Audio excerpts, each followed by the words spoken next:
আজ মানবিক সহায়তা খুলনার ব্যবস্থাপনায় মোড়রগঞ্জ আমরাগাছিয়ায় পাঞ্জেখানার একটি মসজিদে নামাজের জন্য কার্পেটের ব্যবস্থা করা হয়।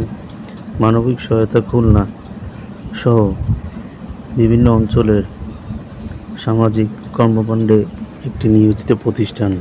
আপনারা দেখছেন এই মসজিদে কার্পেটের সংকটের কারণে মানবিক সহায়তার খুলনার ব্যবস্থাপনায় একটি কার্পেট বিছানো হয়েছে।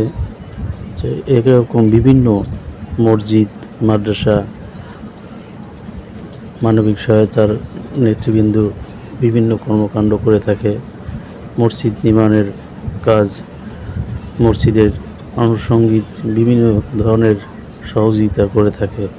মানবিক সহায়তা খুলনার মানুষের চাহিদা পূরণ করে এবং বিভিন্ন অঞ্চলে সার্বক্ষণিক নিয়োজিত একটি সংগঠন। মানবিক সহায়তা খুলনা আপনাদের পাশে সবসময় নিয়োজিত।